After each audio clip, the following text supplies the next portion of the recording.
If you're like most people, the majority of what you know about sex, you've either learned from your own experience trying to figure it out in the bedroom, or you've learned it from the media, from magazines, movies, and TV shows, from pornography, or from your high school sex ed class. Maybe you were fortunate enough to have somebody in your life who sat you down and talked to you about sex before you actually had it, but most people aren't that lucky. The thing about the majority of those resources is they teach you a lot about the mechanics of sex or the body parts involved in sex, but they teach you very little about how to develop a healthy, vibrant sex life. The thing these resources don't teach you is how to cultivate things like desire or passion or intimacy, the stuff that leads to a really great, vibrant, healthy, flourishing sex life.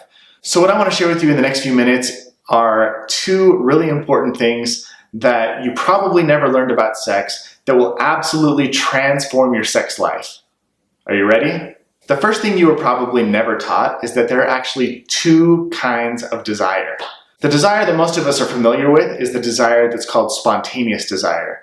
Spontaneous desire is the kind of desire that just hits you out of the blue. You're driving in your car, you're walking through the mall, you're making dinner, and then boom, suddenly you just want sex. You're a little turned on and you're a little randy. About 75% of men and 15% of women experience spontaneous desire on a regular basis. About 5% of men and 30% of women experience what's called responsive desire.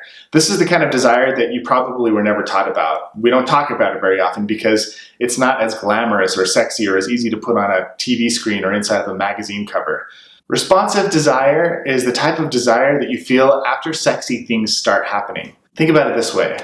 Maybe you're not in the mood for sex, but then your partner starts rubbing your back and giving you a head scratch and kissing you on the neck, and then all of a sudden you're like, hey, this feels kind of good.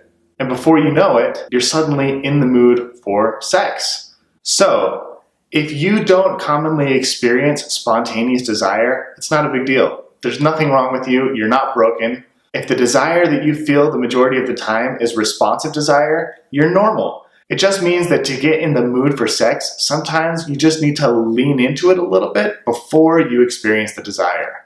If you start doing the things that are sexy and playful and fun, the desire will probably follow. You might have noticed that the percentages that I listed off for spontaneous and responsive desire didn't add up to 100% for the men or the women. That's because a huge percentage of men and women both experience responsive and spontaneous desire, but it's context dependent.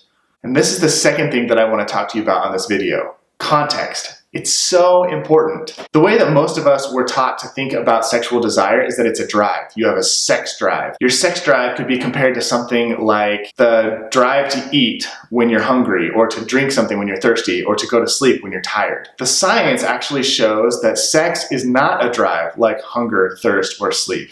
It's not something that you have inherently inside of you that just pushes you to procreate. Your sex drive is actually something that's called a dual control model. In a dual control model, you have exciters and you have inhibitors. The exciters are the things that get you more in the mood for sex. They're the things that ramp up your desire, and they're the things that get you, shall we say, turned on. Your inhibitors are the things both internally, like in your head, your feelings, your thoughts, and your emotions, or externally, that kind of keep you from getting in the mood. Emily Nagoski, in her book, Come As You Are, breaks these down in a beautiful way. She calls the exciters your gas pedal and the inhibitors your brake pedal. And one of the things that she points out in her book is that most people think that if they want to have more sex, if they want to have more desire, more passion in their life, all they need to do is put the pedal to the metal on the gas pedal, on the exciters. Find things that will turn you on and get you in the mood. But the research shows that the most important thing you can do if you're struggling to tap into that playful and spontaneous and passion-filled side of yourself is to actually learn to take your foot off the brakes. So there are lots of things that could be considered brakes. Your brakes can be external. They could be things in your physical world like a dirty house or dirty dishes. It could be that you're having a bad hair day, or you're feeling bloated and gross. You might not have confidence in your body. It could be that the kids are awake, or that you're at your in-laws' house. Like, all these things are external things that could be hitting on your brakes and preventing you from getting in the mood for sex. On the other hand, there could be internal brakes as well.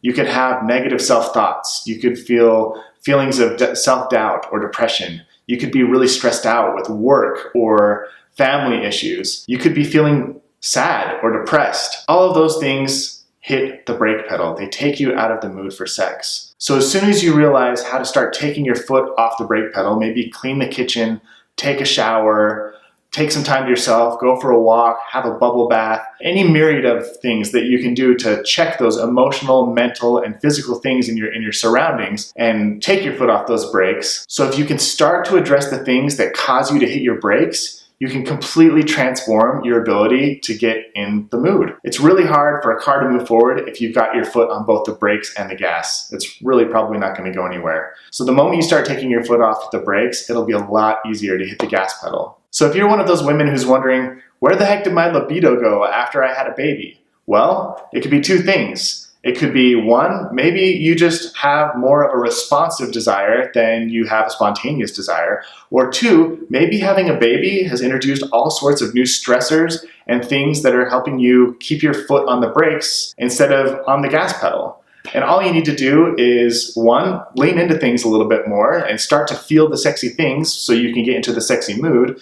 And number two, try and identify what the brakes are that are keeping you from feeling desire or passion. And slowly remove your foot off the brakes. Maybe your partner can help. That'd be a really great thing. As you start to identify your context, your brakes and your gas and your desire type, I guarantee you it will transform your relationship in the bedroom or wherever it is you guys have sex.